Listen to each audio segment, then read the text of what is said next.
Good evening, everyone. Welcome to the first Thayer Global Speaker Series event of this school year. My name is Chris Fortunato. I'm Thayer's head of school, and I'm energized and grateful to be with you here today in learning and in community as we hear from our esteemed panel, but also many of you, as you pose questions to this group that will help us to better illuminate how we understand and how we promote and how we model brave talk here at Thayer and beyond our campus. This is especially critical at a time in which bitter divisiveness in our society across so many topics, so many ideas, so many ideologies, at times fueled by the ubiquity and immediacy and questionable truth on social media, jeopardizes the very heart of what institutions like Thayer are supposed to be about. Promoting curiosity, connection, community, discovery, and understanding. The forces of division, and even more concerning, the all too easy dismissing of people, individuals, and groups, threatens the fabric of engagement, which is the key to learning excellence. So the conversation we have today, the work we do here and tonight, it lies at the beating heart of this school's mission. And we are called at this moment to be excellent, to be great at this work, and to be a beacon of excellence and courage in learning. While our panelists this evening, in their exploration of what civil discourse can be and should be, they're certainly going to speak for themselves about their own authentic and personal experiences, but they each have a special connection to Thayer and an appreciation for what it is as an institution that we stand for. And in that vein, I'd like to take a moment to frame our approach to tonight's event with a few first principles or values that we stand for. And I'd like to start with humility and humanity. And as I say those two words, humility and humanity, I have to admit that I and others who have planned this event for the last several months, we've wondered and struggled together about how to most meaningfully and caringly and effectively approach tonight's topic in the midst of unspeakable weeks of violence and loss. The horrific terrorist attacks that so brutally and unconscionably took the lives of Israeli civilians. The excruciating reality of war and violence that is bringing devastating losses of more civilian lives in Israel and Gaza. And the searing pain felt by the Jewish community, by innocent Palestinian civilians not tied to terrorism, and all who are suffering and experiencing the loss as a result of these events, including members of our own community. In the wake of too much hate and fear, not only in relation to this conflict, but so many things that we think about and talk about, this work feels more important than ever before.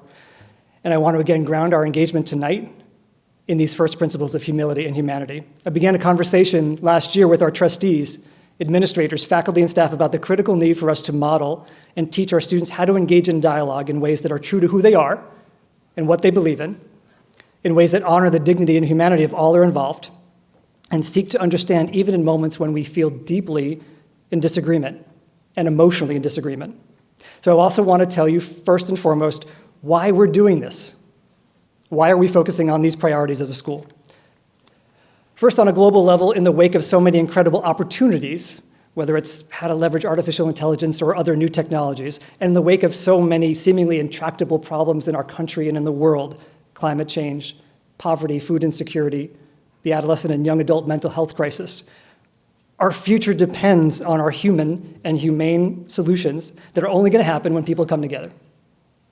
When they come together to learn, envision, understand, and grapple with the messes of the world. And the world is an amazing and messy place. Second, if we fail to teach our students how to consider ideas and understand people who think in dramatically different ways than them, and I'm looking at our students in the room right now, we're making your worlds smaller. And we're taking away opportunities for you to decide and to choose what your worldview is going to be. And third, if we do not help our students practice the skills of engagement across all lines of difference, then they're going to enter higher education and the workforce ill-prepared to compete or achieve when team-based and collaborative problem-solving are the drivers of innovation and progress in the world. I've said this before at times that to not do this work is akin to educational malpractice. And in turn, as we develop and hone these skills in our students at a very high level, you're going to hold advantages and be tasked to lead in so many ways that give you purpose and meaning and joy in your lives.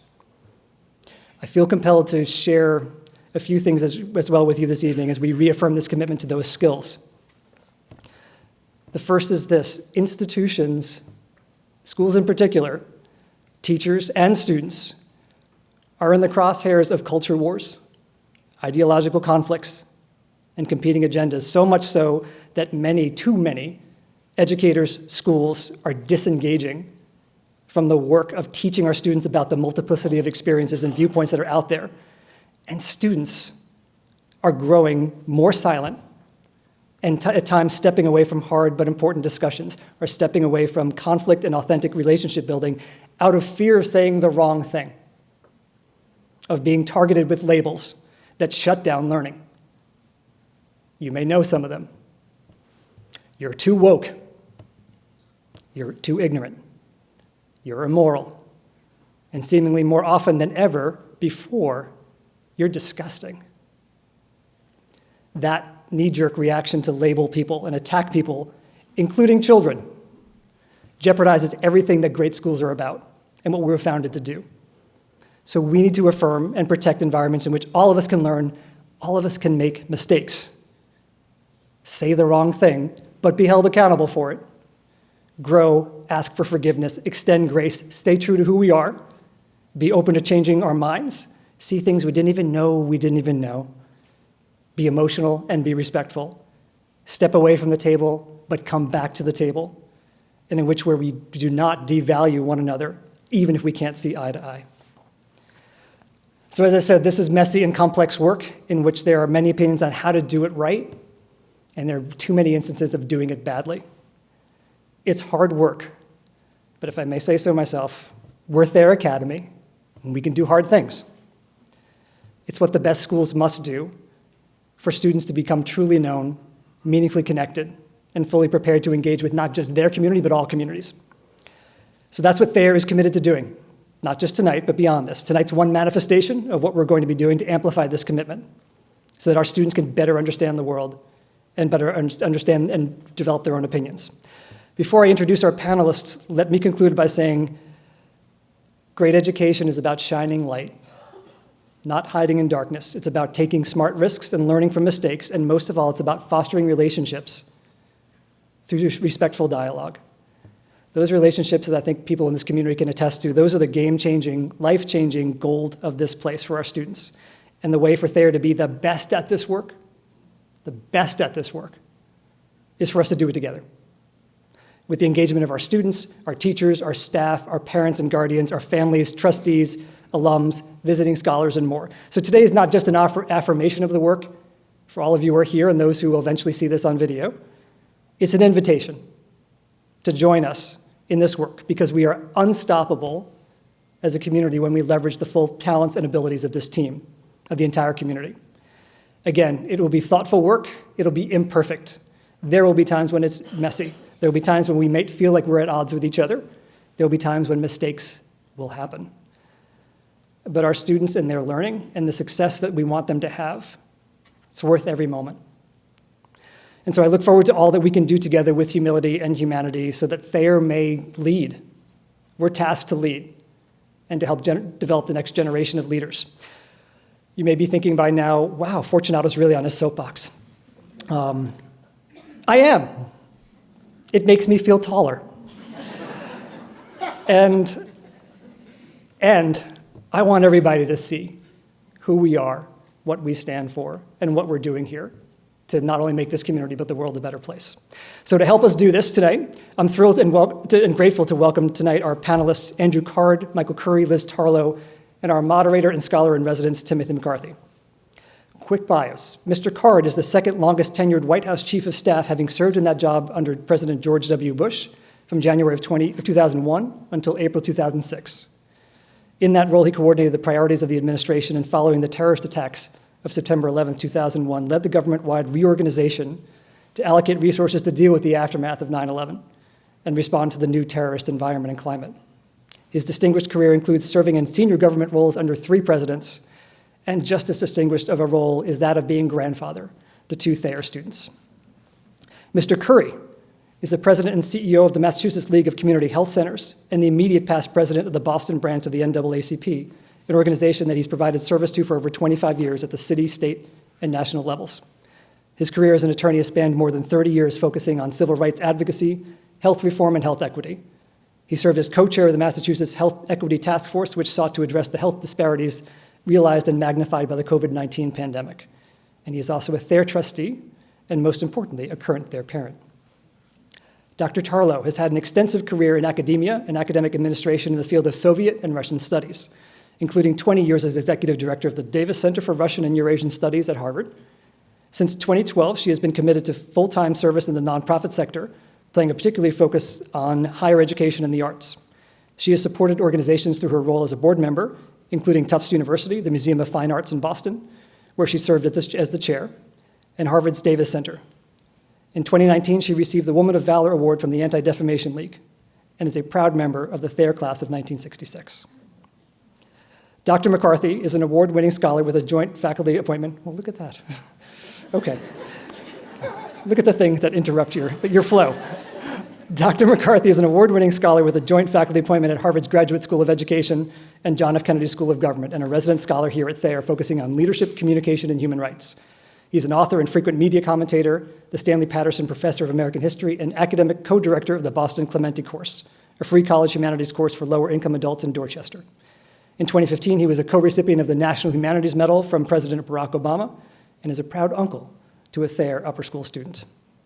So I will be back as we wrap up things later today to express my gratitude to all who made this night possible and to announce the next number of speakers who will be joining us here at Thayer for the Global Speaker Series. But with that, I turn it over to Dr. McCarthy for his moderation with my gratitude. Welcome to everyone.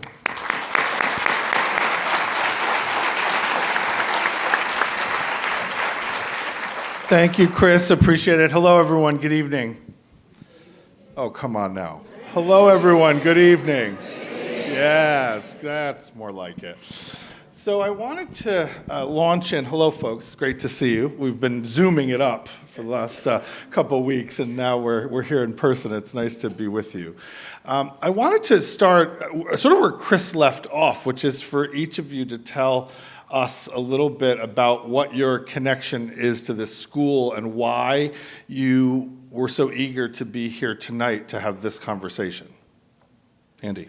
I have two grandchildren that are students here right now, Euclid and Atlas.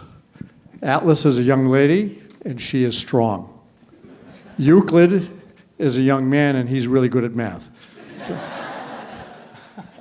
I used to be a state representative for Braintree and Holbrook, and Thayer Academy was one of my constituents. And I come from a family where several of my grandfathers, great-grandmothers, and aunts and uncles attended Thayer Academy. I took the SAT exam here, and I got into college.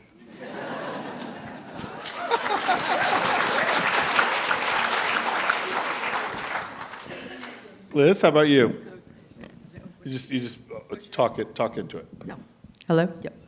I am not a parent, alas, but I am an alum. I started here in what was then Thayer Lands. I grew up in Brockton, and it was a long time ago, but it was the time when they had you had to choose at high school to go either in the mornings or the afternoons because the school system was so under-resourced that if you could leave, you did leave. And so I came to Thayer where my two older sisters were already here. I came earlier than they in 7th grade, and it expanded my horizons. I had just adored the school and had the most wonderful education and expansive, I would say, with the most wonderful teachers here. So I feel very, very wonderful. I have to say I was not too involved with Thayer for a number of years. We have one of the most, I'd say, passionate alumni classes in the class of 1966. And so we all kept being recruited to come back. And right before Chris came, I had come back to a reunion where I haven't been for a long time. And I heard about Chris coming, and I am so excited and impressed with his leadership here. As someone who's now in higher education, I can tell you, to see what he's bringing to the school, to me, it's a game changer. So I'm jealous of all of you for being here with him. Great. Oh. Michael? I have a son here who is in his 2nd year, Malcolm Curry.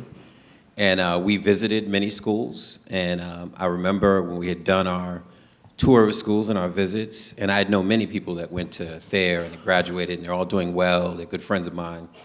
And I remember as he was thinking about schools, he said, there was something special about Thayer. They saw me. whether it was Chris, who was early in his tenure at that time, or former Coach Odom and other folks knew him, talked to him, connected with him in a way that other schools didn't. So it was an easy choice to choose Thayer for him. In terms of the conversation and what drew me tonight, I think what I think frustrates me as I look across the world is that we don't have conversations very well. And it frustrates me. I often say if you're conscious of what a real conversation is and why it's so important, then it frustrates you to turn on your television. That's right.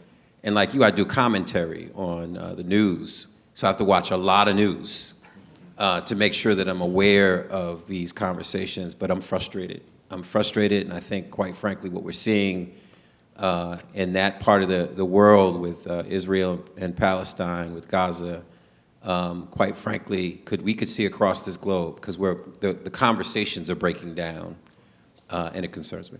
Yeah, thank you.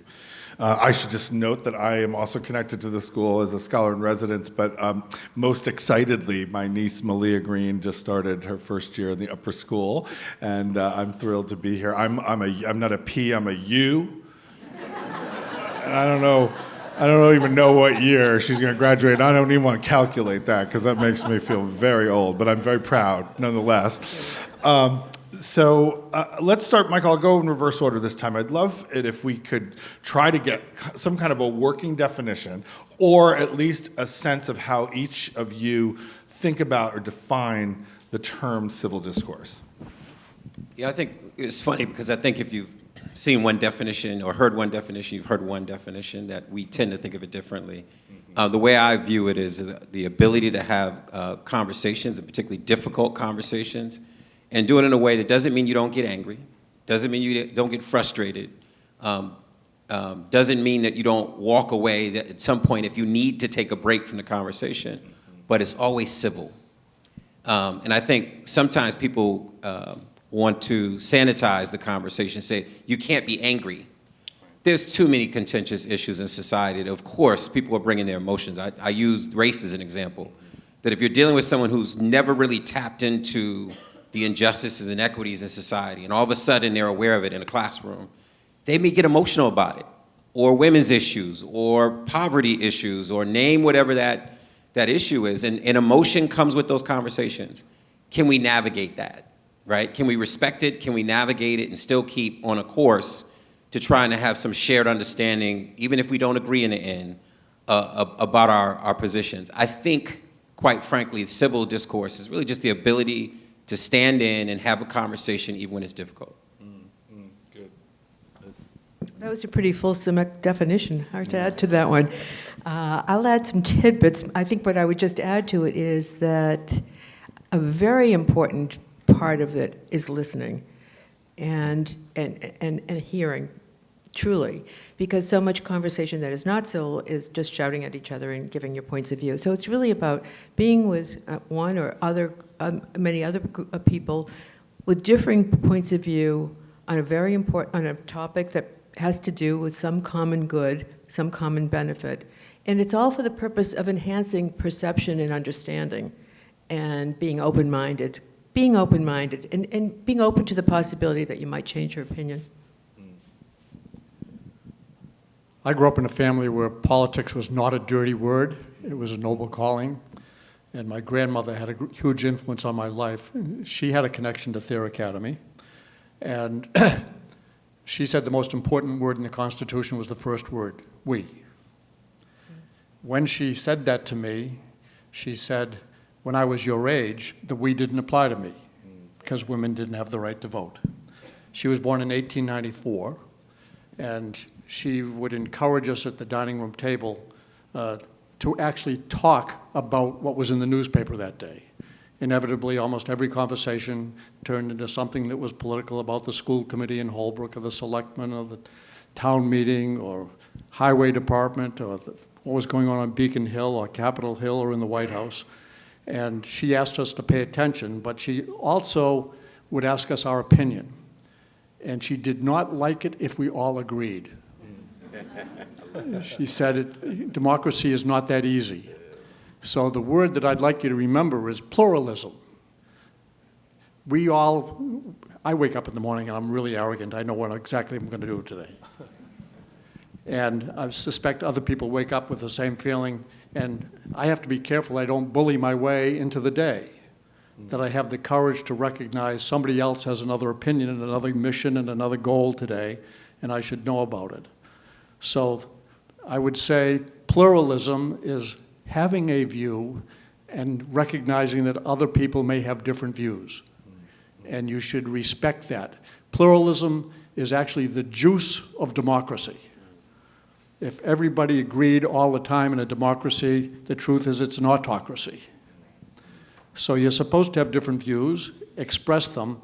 If you're with someone who has a view that you think is really stupid, which is one that, when my wife gets involved,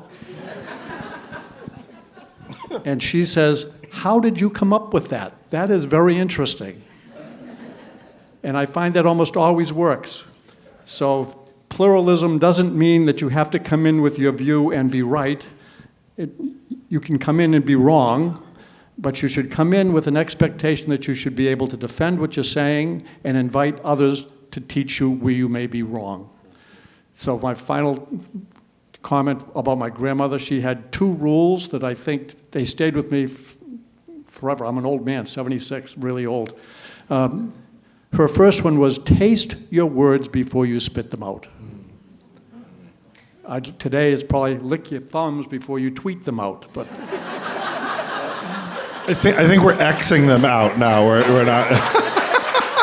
The other thing she said to me, and I know why she said it to me, because I would come and sit at the table and I'd tell her everything that I did that day and talk, and I was always right. And she said, "Do not leave the room until you go out the door. Be fully present when you walk into a room. Listen to everyone. Tell them what you think, but then really listen to them, and don't doodle, daydream.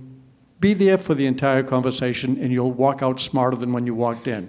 If you don't do that, you will walk out with less than what you had when you walked in, because whatever you had, you gave away when you get in the room."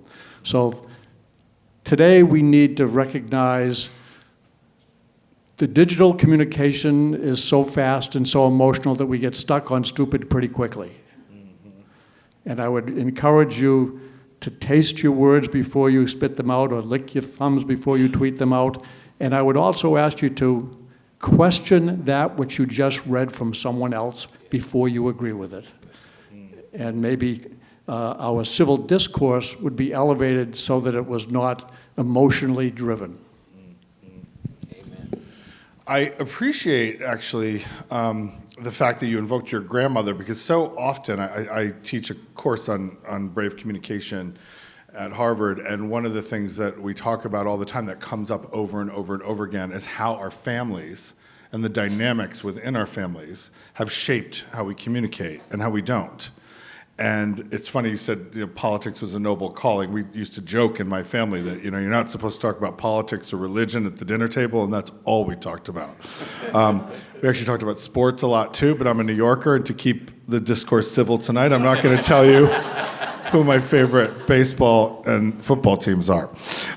Liz, if I could start with you in this question, I'd love to hear more from each of you, but starting with you, Liz, about how your work over the years and in your lives and careers has shaped how you think about civil discourse, but particularly how to navigate disagreement, right, and those kinds of the dissonances that exist so often in the work that we do. Yeah, the dissonance, I feel, is much more poignant these past 10 years. And in the past 10 years, I've been in the nonprofit world. Before that, I was in academia. And academia was very different then than it is today, as we all know. And nonprofit, though, was just beginning to feel these ripples. And so I have been on a couple of boards. I chaired the Fletcher Board of Law and Diplomacy at Tufts. I'm now on the Tufts board. I chaired the Museum of Fine Arts board, and I was on several other boards as well. And it was a very humbling experience. Not only are you constantly in a room with people who have very disparate opinions, but all for a common good, but coming to agreement. And it's a challenge, even when you are mandated to come to an agreement, because boards do have to come to an agreement eventually and support the CEO or the president or whoever it is. And I've struggled a couple of times. I was in a situation where, with one of my boards, I won't name which one, there was a new dean who had been picked, and it was very controversial, didn't represent the profile of preceding deans, and the board was, a majority of the board who had been there a long time, we hadn't implemented term limits yet, I was about to do that. People really felt they owned the school and that they owned the direction of the school, and a lot of the alums felt that way as well. And trying to bring across the notion of change, at the same time navigating some difficult personalities, was enormously challenging. I actually turned to a consultant to help us with governance and learn how to have civil conversations, because it got to the point where we really weren't having civil conversations. And sometimes it does take an outsider, sort of a neutral person. And so we made a lot of progress. It was a bumpy road, but that took a lot. That was a challenge to me. Another situation was bringing a board along for the cultural, not the leadership change, but for the culture of the whole organization change.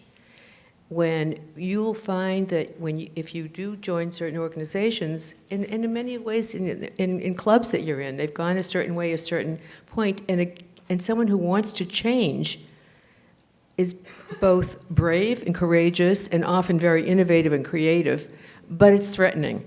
And so I've learned how important it is to make people feel not threatened, to people to feel heard, and be able to share what their concerns are as you bring them along for change. Otherwise, you'll lose them altogether. So, a couple of thoughts. There is more common ground than most people want to acknowledge.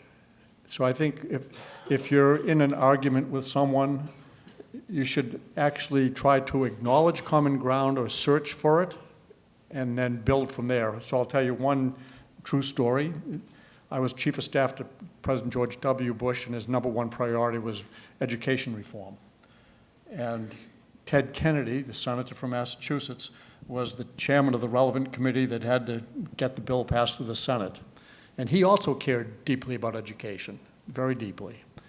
And the truth is, politics was a little nasty at the time, and people were talking past each other, not with each other. And I went up to see Senator Kennedy, and I sat down with him across the table and said why I was there. And I knew him pretty well from Massachusetts. No, he never voted for me, but that's all right. But he was very good, and he sat down and I said, Senator, would you describe President Bush's bill to me? He said, you want me to tell you what's in your bill? And I said, yes, sir. And he goes, da-da-da-da-da-da-da-da-da-da. I said, Senator, you don't have it quite right. Can I describe your bill to you? And I went, da-da-da-da-da-da-da-da-da. And he said, you don't have it quite right. And I said, the truth is, your bill and the president's bill overlap about 85% of the policy. If you want to just have a debate, you'll probably win the debate, but nothing will happen. If we want to have just the debate, we could maybe win the debate, but nothing would happen. But the president would really like to get something done. And I know you. You'd like to get something done. So I have a suggestion. We'll use your 85% and start from there and see if we can come to agreements. He said, you would start with my bill? I said, that 85% that looks like ours, yes. He said, does the president know you're here? I said, yes. He said, if you start with my 85%, we'll come to an agreement. And in August of 2001, the bill passed. So common ground can be found, and it should be acknowledged, and it usually ends up being inviting. Yeah, please. In this question, I think about a memory I have of being a high school student at Latin Academy. And at that time, we weren't having these conversations we're having now about racial justice, police violence, community violence, redlining. All those conversations weren't as common during that time. And I remember I had gone to college my first year at McAllister College in St. Paul, and I'd come home. I had taken some African American Studies courses. So now I had context to explain the housing projects I lived in. Now I had context to understand those black communities I lived in. And it wasn't that people were lazy. They didn't want jobs. They didn't want to own a home. They didn't want to be in C-suites. They didn't want to go to very prestigious colleges. I now had context for the communities I came from. And I came home excited, like I want to bring this back to my family and friends. There was a Irish family that lived on Melville Ave in Dorchester, and they treated me like their son. Their son their son and I were very close friends, spent a lot of time together, and they treated me like family. When I say Irish family, they had the leprechauns around the house was green. We all do, Michael, we all do. All over the place, those leprechauns. They're all over. The music was playing, the whole thing, every time you went by. And I love the culture, right? Because I love culture. And I remember I soaked up Irish culture, but there was one day in that house in the kitchen where Sean and I were talking about black communities, and we were disagreeing, and it was a civil conversation. And his father overheard the conversation from the living room, and he came in foaming at the mouth and started to say, well, we came here and we did it, pulled ourselves up by our bootstraps, and those people down the street, they need to stop being, they were talking about Roxbury, they need to stop being lazy and stop complaining. And I didn't have the tools to go back and forth with him. That's right. I didn't even have, I was only 1 year in the college. So I'd only taken like 2 courses, right? So I didn't have the history that I could pull off out of my hat to have a debate with him on it. And he was angry. He was angry as if our experiences invalidated his struggle, or his family struggle. I never went back to that house. I never went back to Sean, to the McGaugh family house, even though they treated me like their son. And part of that was because I didn't feel psychologically safe in that home anymore. Like I couldn't feel like you gave me as the exception. Which still meant when I went back to the house, or I went back in my community, what you said about them was still your truth, and it bothered me. So I say that as this example. It took me 3 years into college to get the language, to do the study, to read Souls of Black Folk, to become educated about the history of this country, where most people, I would argue, don't know the history of this country. Because if you sit here right now and you think, okay, well, disproportionately they're dying of almost every disease, disproportionately they don't own homes, disproportionately they're not in our medical schools, our law schools, it must be them. That's inherently racist. And that's devoid of knowing, that's ahistorical. You don't know history if you believe that. So what became very challenging for me is to come home and now have those conversations again. So I love to say this phrase that people have known me to say over the last few years, is that I'm glad so many people are woke and others are waking up, but some of us are insomniacs. We couldn't sleep. So it didn't take George Floyd. I can tell you, with all the conversations we just talked about that are difficult conversations, race is one of the most challenging conversations to have, even among black folks. I can put 20 black people in a room and we'll struggle on the conversation of race.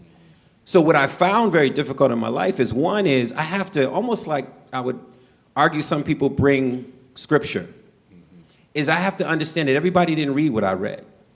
Everyone didn't spend as much time understanding and thinking about these complex issues, so I don't beat them over the head with it, right? So whether it is a room full of people of color, a room full of African Americans, or a diverse room, I walk in with this humility that, you know what, and I love this for all of us who have children, and I'm gonna say this to all of you who are young people in this room.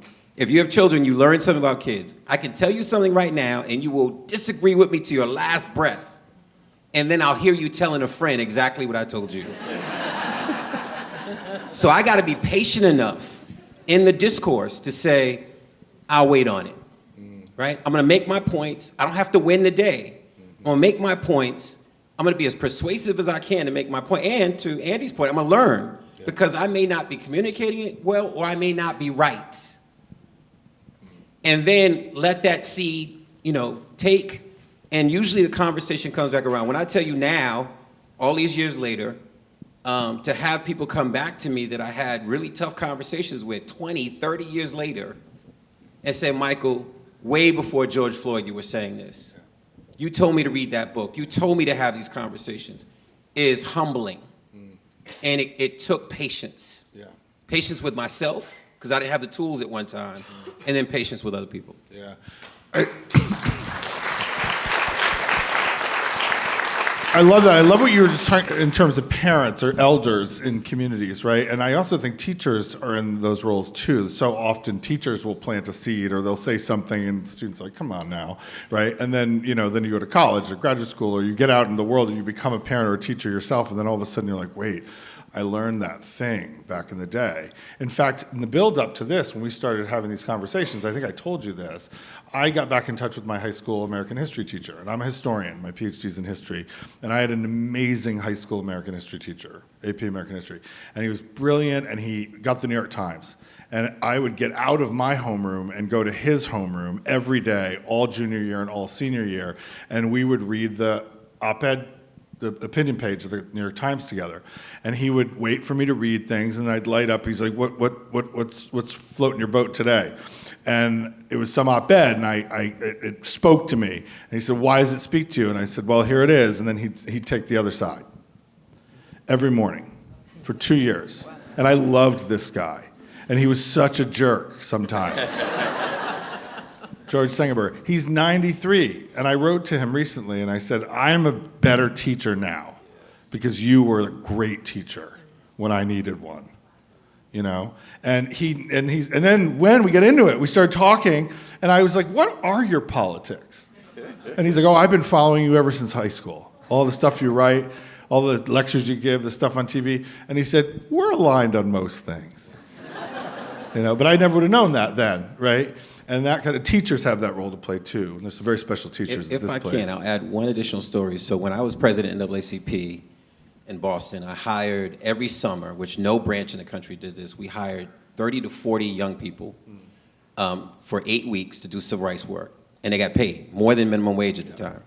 And they do everything from engaging the police commissioner to working with hospital systems on how to talk about quality health care, to stopping the violence. They'd be in the street to talk to people about violence. But I remember one of the things that I'm most proud of is I took those 40 kids one day. This was when there was heightened tension around the murder of Trayvon Martin. And at this time, George Zimmerman was on trial. And I split the room up, and I made half the room defend George Zimmerman, and the other half advocate for the prosecution or be the prosecutors in the case. And when I could tell you, half the room really struggled with having to defend George Zimmerman. And to your point, I made it their business to understand every side of an argument, right? Because when you understand every side of an argument, it will make you masters at presenting yours, or you'll adjust it. And those young people to this day, when I run into them on the streets, they say, Mr. Curry, I didn't feel good you making me defend George Zimmerman in that case, but it made me better. I understood policy. I had a deep understanding of the Castle Doctrine. I understood how arguments should be made. I understood how in order to be a better persuasive person, I need to understand every argument that I might come across. That is a good lesson, and I think the lesson you had is a great one as well. I wanted to ask if we can invite us all to be a little bit more vulnerable. I talk all the time to students about worst practices or not best practices and how much you can learn from those moments where you stumble, where you fall short, where you lose your cool, where you blow your fuse, where you get in those arguments that are not civil at all.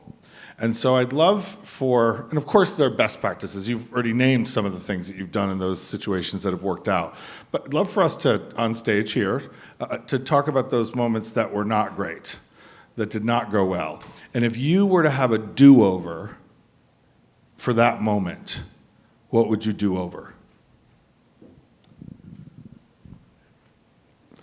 The death penalty. My wife and I both went to Holbrook Public Schools. In the 7th grade, we debated capital punishment. And I took the side supporting capital punishment and was pretty vocal about it.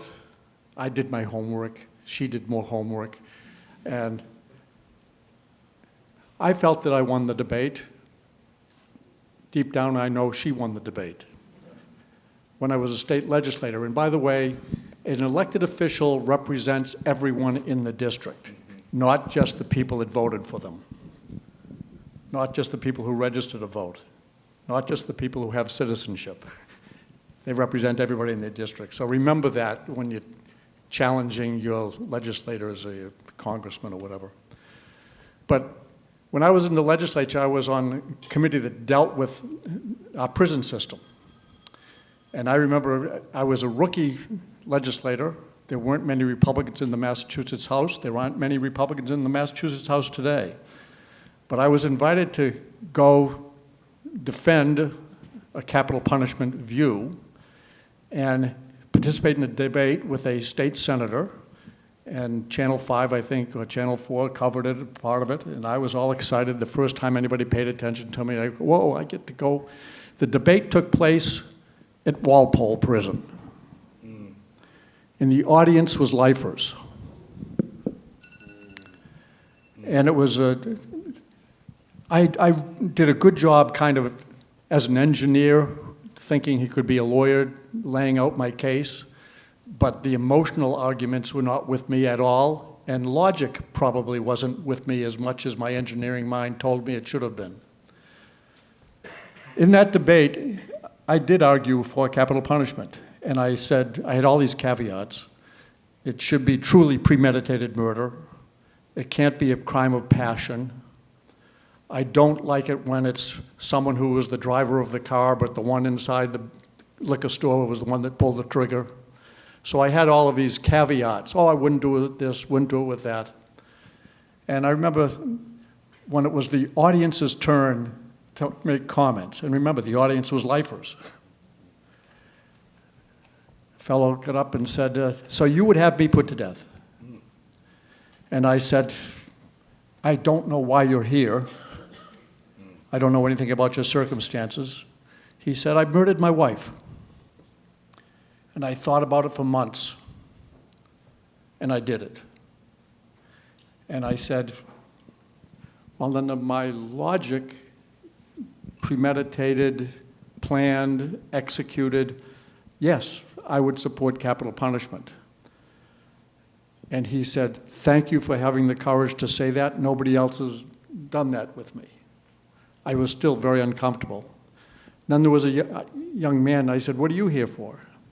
And he was a driver in a car for someone who robbed a liquor store and shot the head of the liquor store, got back in the car, and he got sentenced to life. Do you think I should be put to death? And I said, no, I don't. But I think you should go to school. I'd love to help you go to school while you're in prison and whatever. And I felt pretty good about myself. And then I reflected on my debate with my wife in junior high school. And I said, I was wrong. I was wrong. And it compounded once I got into government, and I was part of a decision tree on what to do with people who are incarcerated for terrible crimes. And if you're incarcerated by the federal government and you get the death penalty, they're really pretty bad crimes. But I have struggled with that. So that would be the one where I would say compassion should trump, and I say that not using politics, some of the logic that comes forward when you're worrying about criminal justice. So that's one that I changed my mind. There are many. Weapons of mass destruction in Iraq. I happen to believe that there were weapons of mass destruction, and I've read the intelligence. I know that Germany, France, China, Russia, Italy, the United States all agreed, but no, we didn't find them. But I encourage you to read Tony Blair's book about his experiences because he covers that issue pretty well. But obviously going into Iraq, we did not make up weapons of mass destruction, but it became the calling charged to go into Iraq. And going into Iraq it was not a mistake, but we did not have good intelligence, use good intelligence, and we made a lot of mistakes. Yeah, I know. Michael has to catch a flight, so he's going to leave a little bit early. I'll stop But I want you to, No. I want you to get yours in, and then Liz, we'll come to you. And I appreciate this because, one, I'll be all day tomorrow in a national NAACP meeting where I chair the Advocacy and Policy Committee. So all these national issues that are, many of them very divisive, we'll be talking about throughout the day in the committee that I chair. I think it's probably not one incident or one circumstance, but it's many that I wish I could have a redo on. But maybe not, because I was meant to learn something from the mistakes that I made. And as a CEO, right, I always say everybody thinks they could be a CEO until you are one. Yeah. Then when you get the job, you realize that there is no other job like it. You are now accountable and responsible for everyone's job, for hiring them, firing them, disciplining them in terms of their performance at work and all those things. Keeping the organization alive, paying the bills. And there's a lot of stress in the job, more than most people know. And I'd say for many of us who are CEOs, even more since COVID, because people don't want to come into work. No offense, the young people don't want to work. They don't want to come in, they want to Zoom in. And there's all these cultural shifts happening in the workplace right now. And I think one, for me, is how I deal with staff. That I had to find out that how I communicate with staff and communicate in a way that I thought was civil and the way that I thought was appropriate, people didn't always receive that well. So I've had a few early incidents where I would talk to staff and we were debating vaccine mandates. And I'm passionate about vaccine mandates. Though I understand public health and I'm on the radio talking about public health all the time, I understood that we were going to lay off many, many people who didn't trust the vaccine from their jobs. And yet, healthcare has not been trustworthy. And I say that publicly, right? I represent healthcare. We haven't been trustworthy, so people don't trust healthcare, particularly people of color, particularly African Americans. And yet, we got to a place where even making some flawed public health argument, we laid off tons of nurses and other healthcare workers because they wouldn't take the vaccine. And I struggled with that. And I remember one staffer came in, and she wanted me to discipline, if not fire, another staffer because she was arguing religiously that she felt like I should have the choice, a Latina woman. And she was arguing that point, just sort of mentioning in staff meetings. And this person basically approached me to terminate her. And I was upset because my response was, no, wait a minute, you should go talk to her. Right? You should have a conversation with her about her point of view. And though I was just passionate in my response, she thought I was mad at her and she thought that I yelled at her. Right? And I had to really deal with that. I know I didn't yell, but I knew that my form of communication she didn't receive well. So I could be arrogant, I could be really driven by my own view on things. I could say, you know what? Oh well. You didn't get it. That's not what I said. I didn't yell at you. But as a CEO, I had to say, no, but that's not how you get a point across. Sometimes you have to adjust how you say something. You may have to tweak how you communicate. You have to bring your tone down some in a conversation because if you don't hear me, we lose. Right? So if I want this organization to thrive, if I want us to have a culture and an environment where we can solve really complex problems and respond to COVID-19, and have the right systems, the right resources in place for our health centers, you and I got to work together on this. I could have just gone to war with her and had a tension with her. So I think there's many examples in that CEO role where I've learned that even though you're right, you can still make a change. You can still communicate differently. You can actually still change a position sometimes for the greater good. And I've learned that in that CEO role, it requires to do that. Thank you. Thank you. I know you have to go, so Yes. safe travels. I want to say thank you to everybody. Great comment. So I'm going to say this as a diehard Democrat who, for all my life, I'm a huge fan of this man, Andy Cars right here. I watched him. I worked for folks. He is phenomenal. Thank you, Andy.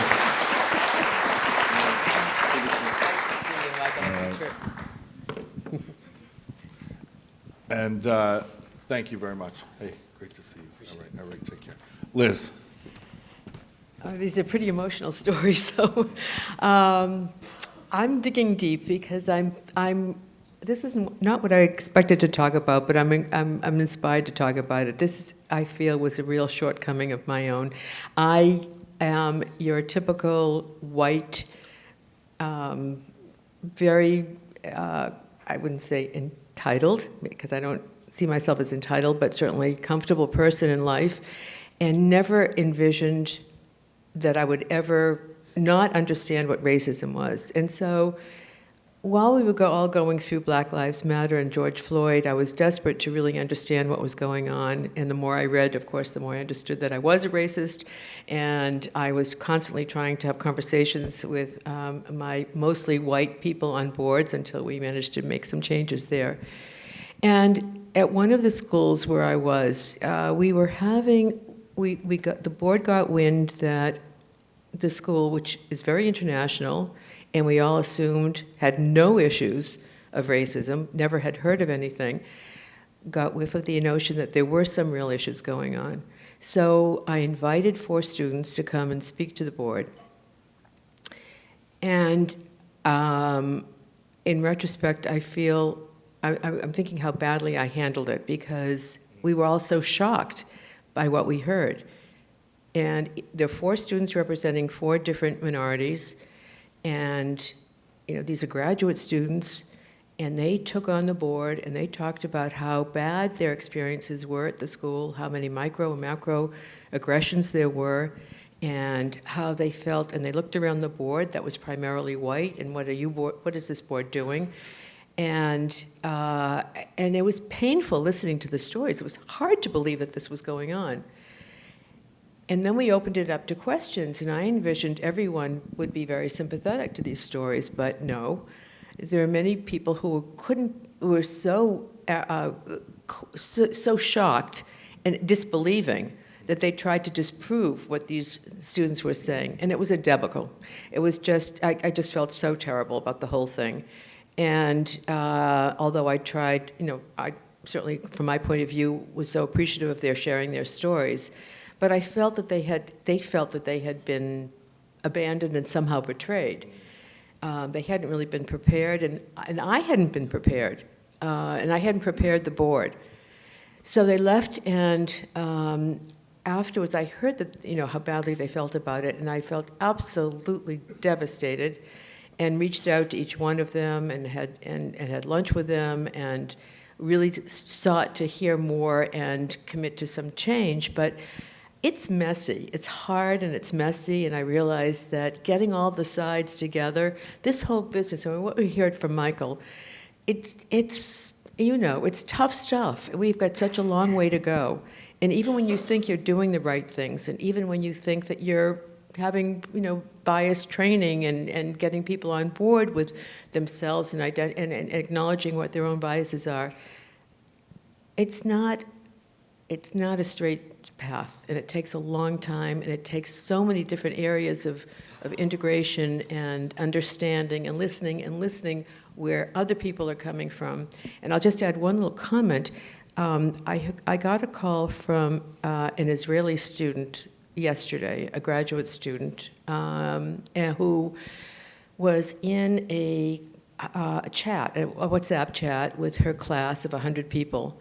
And one of them posted a post in favor of, it was a very anti-Semitic group that was demonstrating in Boston, and circulated it as though this was a really good thing and applauding it. And she, as an Israeli with family in Israel and having lost a couple of close friends already, and just heartbroken, was compelled to say something and say, how can you not at least, she said, I'm someone who I understand, I am sympathetic to the Palestinians, I am sympathetic to, I'm very critical of the Israeli government, but what just happened was barbarism. How can you not just acknowledge that that was barbarism? And it went on back and forth like this, where people didn't really even know who they were talking to. And this is what happens in social media, it just evolves. And then a student who said something like, I've been sick and tired just because of the color of my skin, that no one listens to my story, my history, my suppression, but I have to be sympathetic to everyone else's. And then she was devastated because she said to herself, I'm now feeling like I'm the racist. How did this happen? So the whole convoluted thing, which is not atypical of what's going on campuses, it's, as I'm saying, it's just messy. It's super messy. And boy, I thought to myself, now that's something, I never thought of that perspective from this black person's perspective. Of course, that's a huge perspective I never thought about, even though I'm sympathetic to, the Israeli woman, et cetera, but sure, I'm coming from, I'm white, I'm Jewish, I know I have my perspective, but I have to listen and I have to hear better. So I'm constantly learning. Yeah. One of the things, that story, and we're going to open it up for questions and comments from the audience after this. I have a final question I want to ask you about schools and the role of schools in this. So I teach at Harvard, and Harvard is always in the crosshairs of various things when the world erupts in controversy. And I have 9 Israeli and Palestinian students in my classes right now. I think 5 of them have lost members of their family or friend group. One of them has a newborn child, and her husband has gone back to Israel to serve in the military and fight in the war. And then I have other students, some of them in that group, and other students who have been doxxed and have gotten death threats. In fact, on my way over here tonight, I was notified by yet another student that they have received a death threat. You may have seen in the news, there's this truck that is rolling around Harvard Square with 3 screens on the sides of the truck, and it just keeps circling menacingly around Harvard Square with pictures, names, and contact information of my students. And our campus is a tinderbox right now, and it feels like it's an extension of the war front. And there are a lot of different positions, deeply felt, emotionally charged. And there are students that have been not good to each other. In fact, I had them do a silent writing exercise and an exercise on compassionate communication on Monday, where I asked every student in my class, 80 students, to write for 10 minutes in silence about a moment in the last week where they had failed their own standards for themselves as compassionate communicators. And if they had a do-over in the last 9 days, what would they do differently? And you could have heard a pin drop in that room. But one of the things that's happened since the truck arrived and the doxing has happened is that students who have wildly different ideas about this conflict and what's going on, all the things that are going on, have started to embrace one another as human beings because they're under siege in a different way in the same space that they share. And if there's a silver lining in that truck that still drives around, it's that it's actually opened up a space for people to see each other as human and to try to protect each other, even if they wildly disagree with each other. It's been the only thing that's given me hope all week. So let's open it up for comments, questions from all of you. Chris, how do you want to? A couple microphones. Yeah. So if you raise your hand, if you just say who you are, and you can ask a question, preferably. We can weigh in.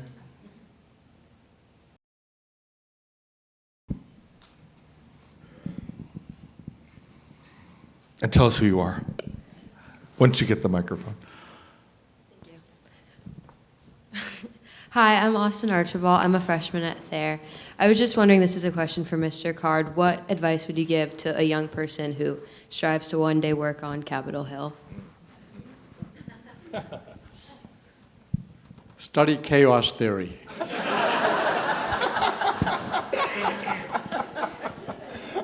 No, I am very troubled. I was chairman of the National Endowment for Democracy, which spreads democracy around the world. But we have a hard time spreading our democracy when we are so tarnished. And we are very, very tarnished. And one leader will not polish us. We, the people, have to polish our democracy. And, you know, our founding fathers were amazingly insightful, and they were very well read. James Madison and John Adams in particular, they read Aristotle and Plato, and they studied democracy, they studied what happened in Great Britain, and they helped write the Constitution. John Adams helped write the Massachusetts Constitution, then he helped with the North Carolina Constitution, then he helped with the US Constitution. And it was amazing. Aristotle, Plato, John Adams, and James Madison all said the same thing about the challenges of democracy. Mob rule is the enemy of democracy. We are a representative democracy. We're not a direct democracy. We don't vote on every policy.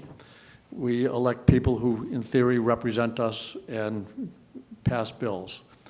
That was done specifically, John Adams defended it, saying that you want someone who is elected and close to the people, but not so close that the mob enters that person's obligation. You want the person who represents you to exercise judgment, knowing that there are strong emotions, but don't let the mob come inside the rule, exercise judgment. And the mob is so dangerous to democracy that we should have another branch. We call it the Senate. And those people will be more secure in their position, so they won't be captured by the mob as quickly.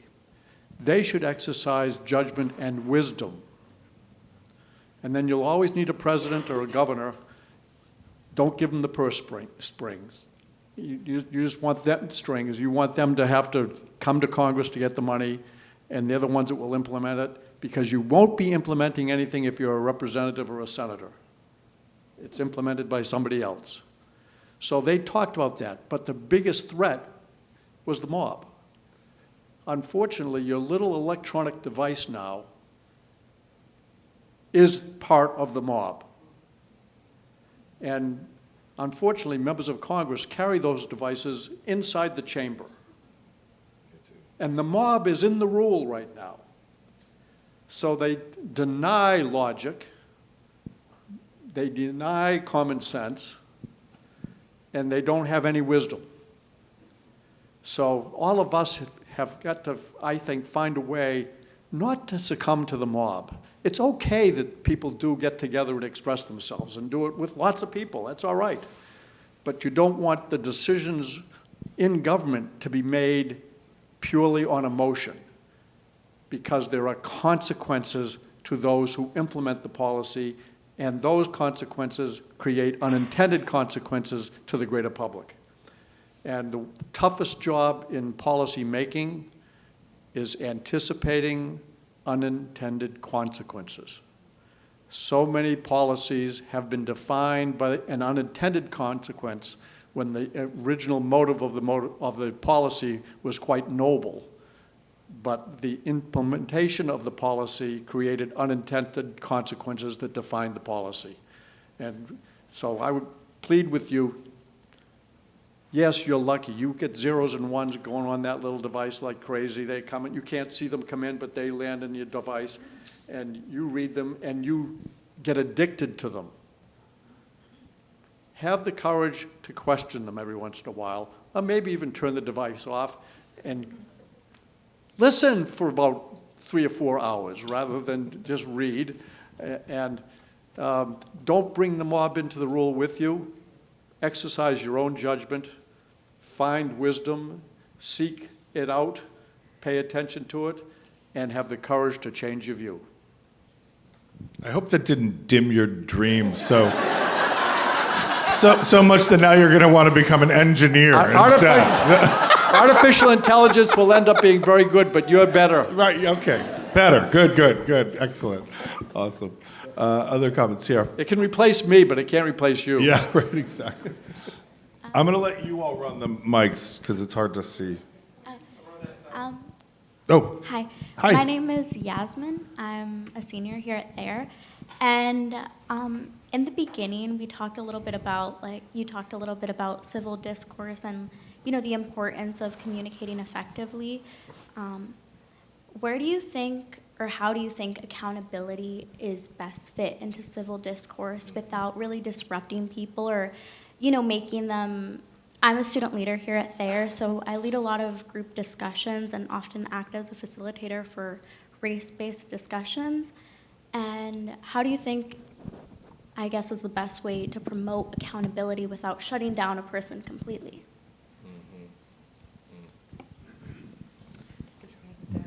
I think that's a really great question. One element we didn't discuss about civil discourse is truth. And basing your argument on data, on truth, not on disinformation and conspiracy theories, et cetera, et cetera. That's where accountability comes in. If you hold to that, if one holds to that, there's the accountability.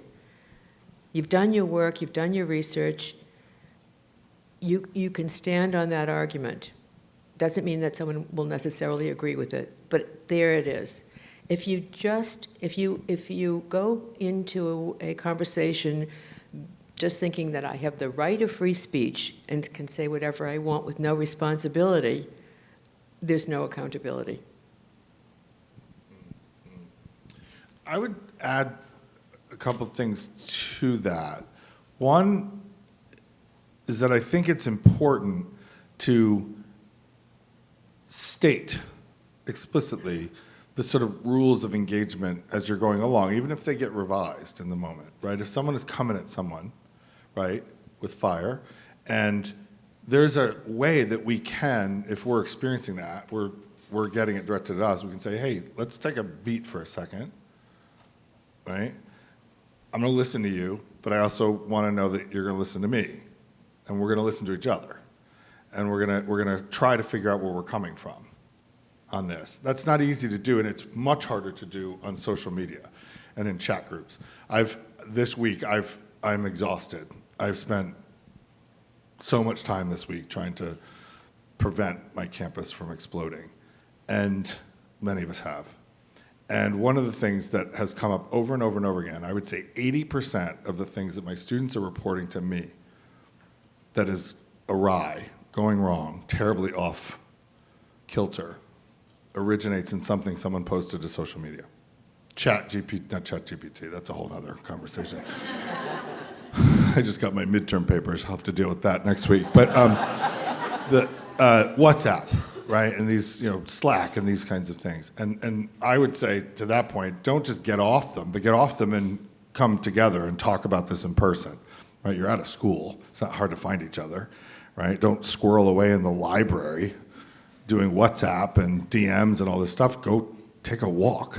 It's a beautiful campus, it's a lovely season, right? And engage with each other in that way. I also think that the power of questions in conflict are really, really undervalued.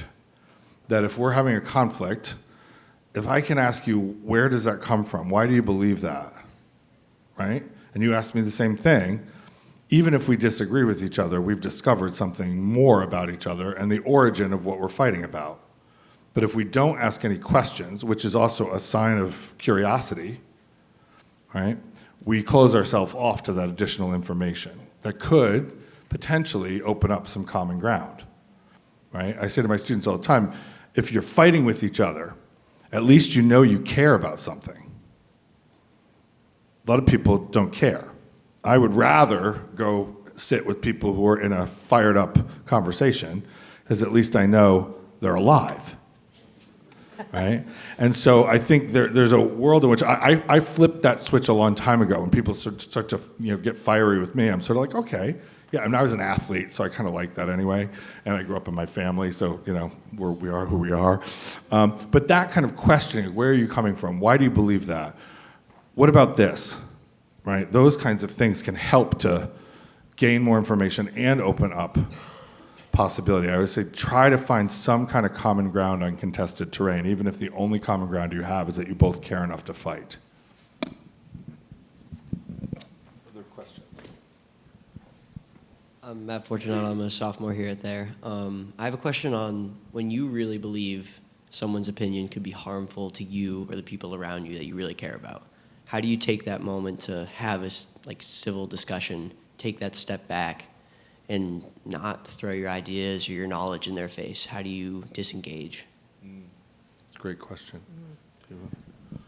Welcome to my life.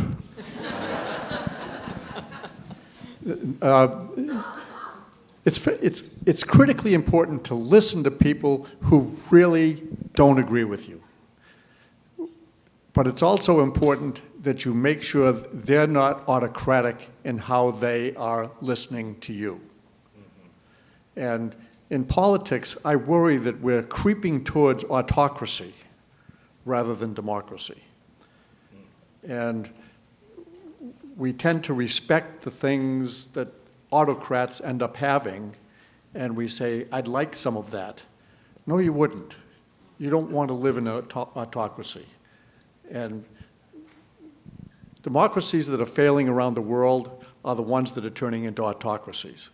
It's not that they found a better version of democracy. And so voices then get stifled, and opportunity ends up being very parochial.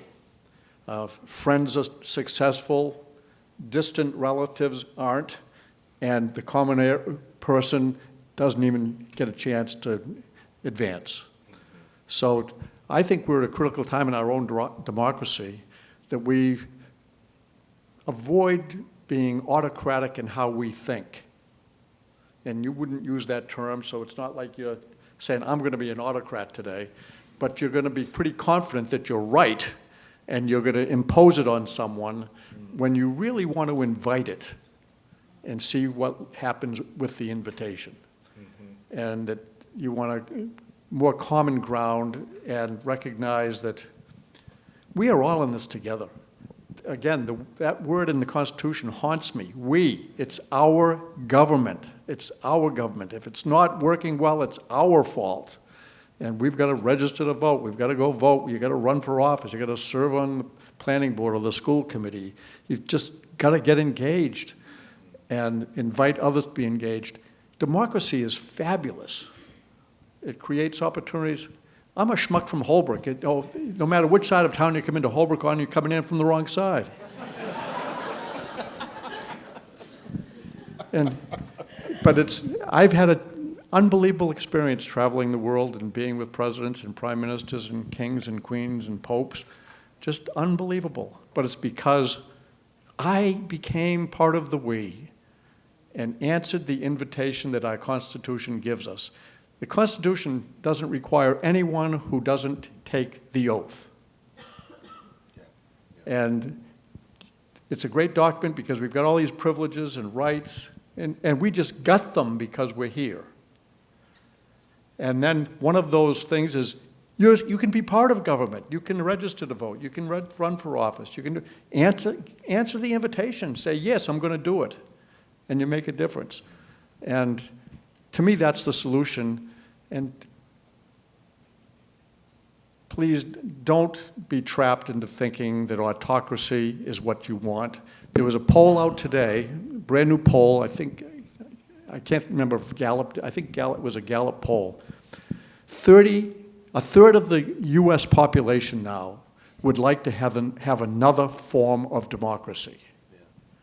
That form of democracy will look much more like autocracy because the people who have views on what our government should be probably aren't the greater people that would vote on what it becomes. It would be imposed on it. So I worry about that poll. You're young. I think everybody in the room is younger than I am. That's a good thing. Please polish our democracy, be part of the we, say yes, and get involved in the debate. Liz, how about the other question? Yeah, I'd like to go back Yeah. to that to your question because it gets to the heart of discrepancy between civil discourse and hate speech. And the difference is, one is an effort to understand each other's opinion, obviously. Hate speech is just throwing out usually an ideological perspective, and it's emotional, and it's not based on truth or fact.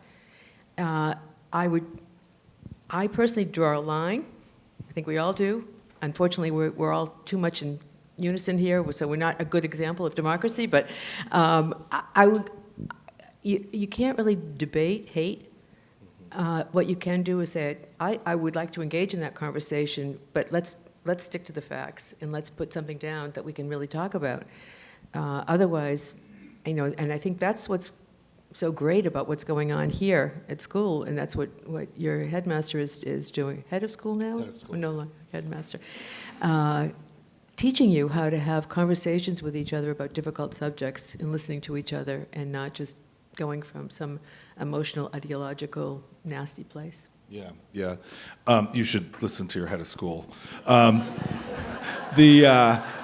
One other thing I want to say about that is I think it's important to name when you're hurt or when someone has hurt someone. I think we've talked about emotion sometimes in this discussion as if it's a bad thing, right? That it gets in the way of reason or it gets in the way of decision making. I do agree that there are times when that's absolutely true, for sure. But it's a reality. But absolutely, I totally agree with that. We see that all the time. But I also think, there are other emotions like love and compassion and empathy and regard and concern. And those are all good things to express. And when we say, I'm hurt, right? What you're also articulating is that you have not led with love or regard or concern or empathy. And I think that's important when we are hurt individually, right? When someone says something to us that hurts us, to name that, right? Too often we sit with that and we take it away and we never come back and it festers, right? And to name it, maybe not in the moment, but maybe tomorrow, right? Or in some other form, write a letter.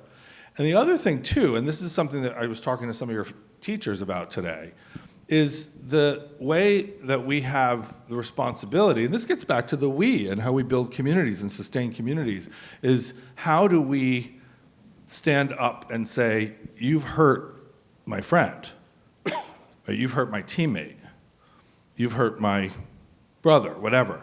And standing up and naming that to someone else so that the person who's hurt doesn't have to take on the additional burden of speaking up for themselves when they're in pain, right? That's a beautiful thing.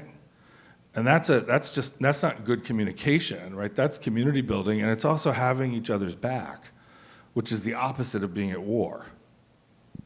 So I think those things, naming it and speaking up about it when someone else is, because that shows that you care about them, right? And that's going to resonate. I think we have time for one or two more. Yeah. Hi, Paul Uvino, my old friend, Andy Card. I'm an alum from past millennium.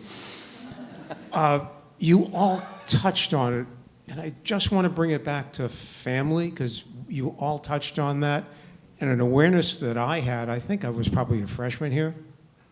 My brother and I were coming back with the parents of other friends from a BC Holy Cross game. And they stopped in front of our house, and the father turned to my brother and me and said, how come your father's not doing anything to stop Ed Brooke from buying the house next door?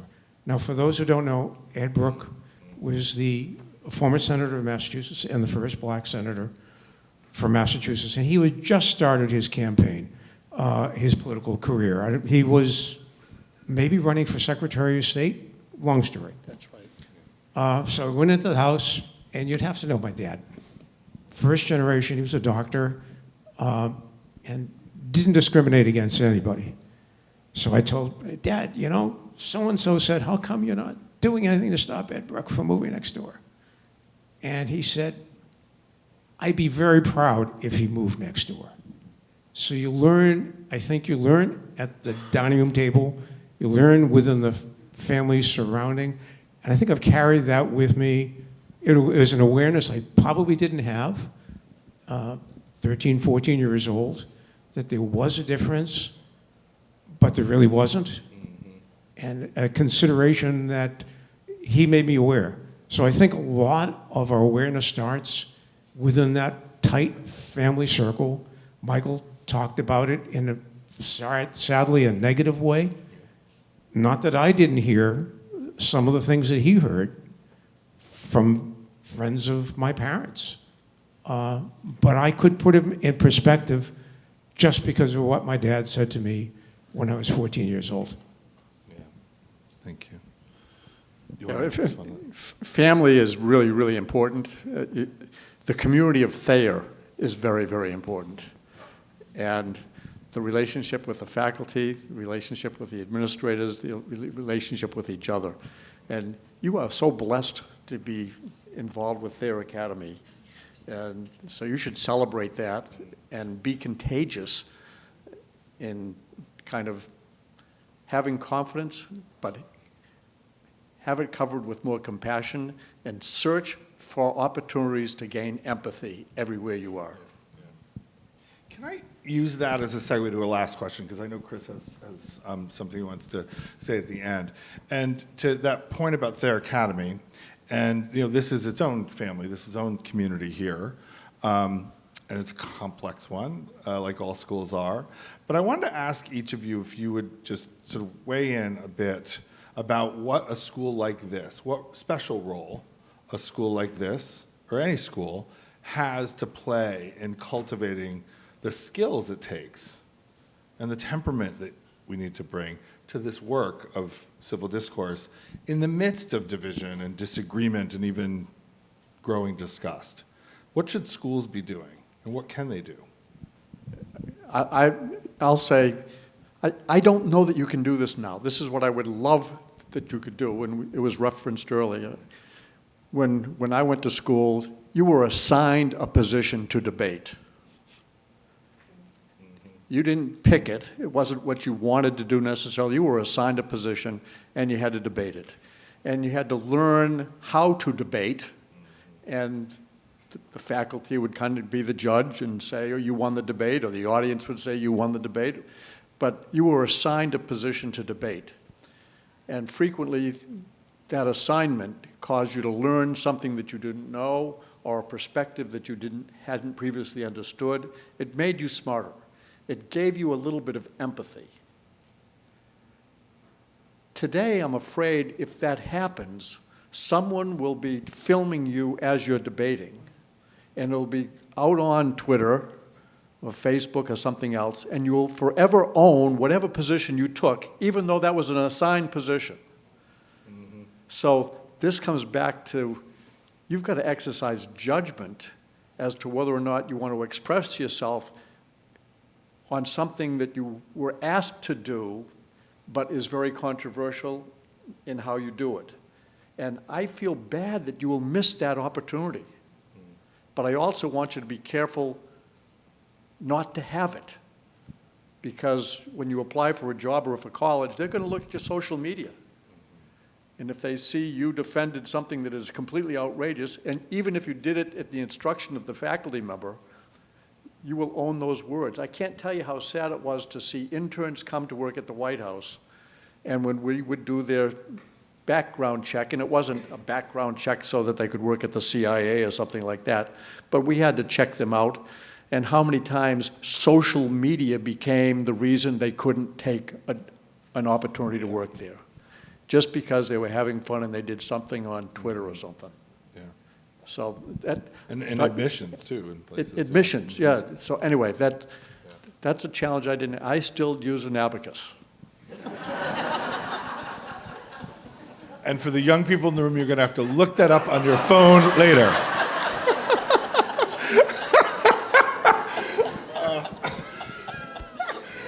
Liz, how about you? What can schools like this do, or what should they be doing? I think they have a huge responsibility, like you, Tim. I see in higher education how much students have not learned how to have civil discourse, and it's so discouraging. So they really should start, honestly, earlier, elementary school, middle school, all ways of listening and being respectful and not interrupting and doing all those, the things that we've talked about before. But here in particular is your chance to do it, especially because it is a family. It's a safe place for you all. When you leave here and you go into college, university, either in this country or elsewhere, it's a whole new world. It takes a while to really get to know where you're safe and who your people are, at the same time as you're trying to expand your horizons. But if you don't know how to have a civil conversation, you can perpetuate what we're seeing going on at Harvard, at Penn, at all these, Stanford and other schools. It's so important for in each classroom that your faculty help you understand what it is to have conversations, disagree, especially when you're in not just social studies and history classes, but in all classes, because people come with different perspectives, and not to demonize them. So I really worry if it doesn't happen now in high school level, secondary school levels.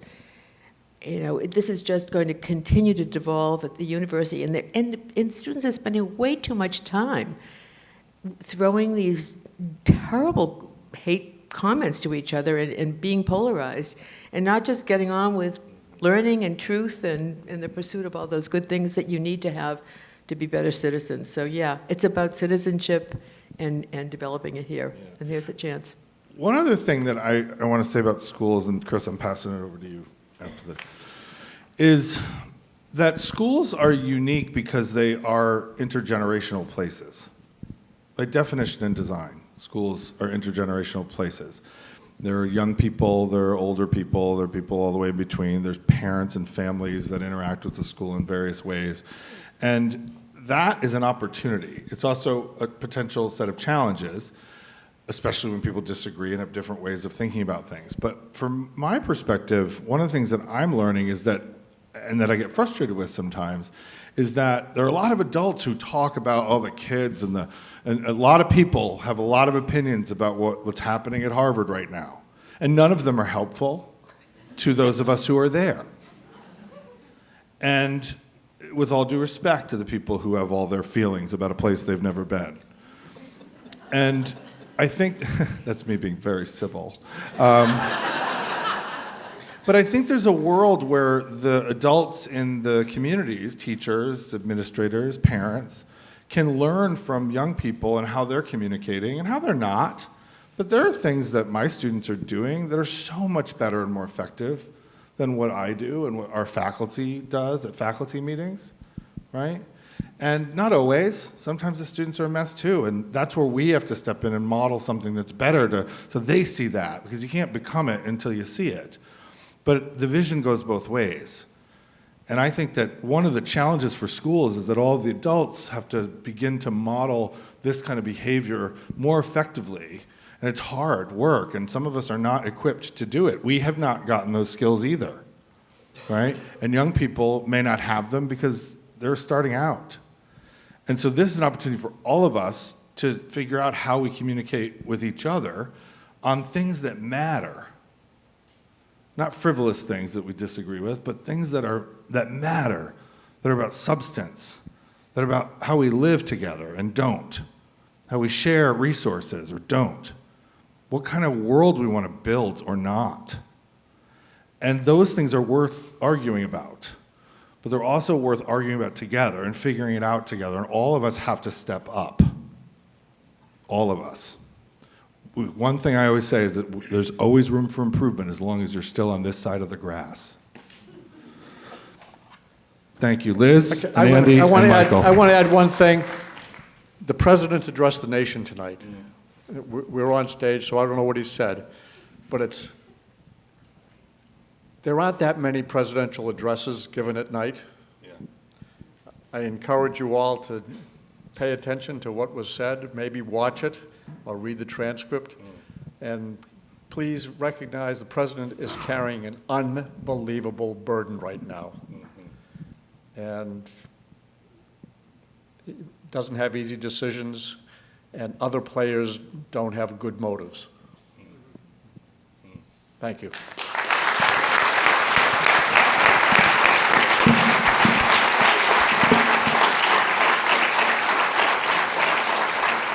So I know time is running short on us. I want to once again thank our panelists for your thoughtful dialogue and for your engagement tonight. We have promised to bring the world to Thayer and bring our students out to the world, and you have played an important part tonight in delivering on that promise. So please, let's thank them and celebrate them again.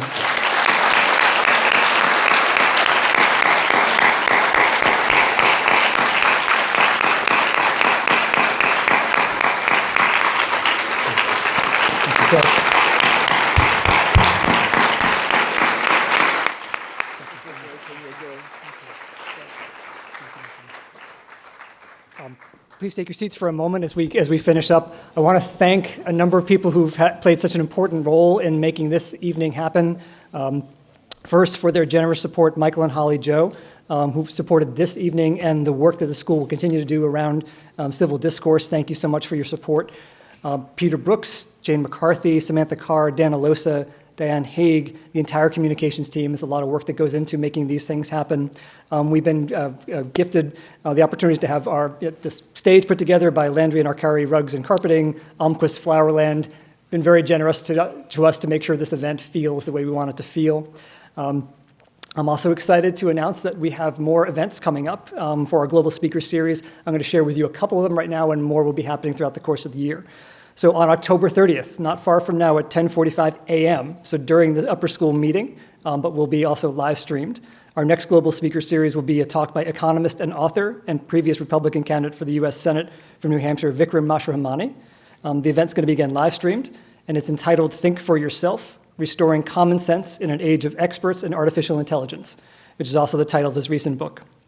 And again, more announcements about Global Speaker Series will be coming, including, I think we have a date as of today, Dr. McCarthy, January 25th. We're going to be joined by Dr. McCarthy and Tony Award-winning Broadway producer Diane Paulus.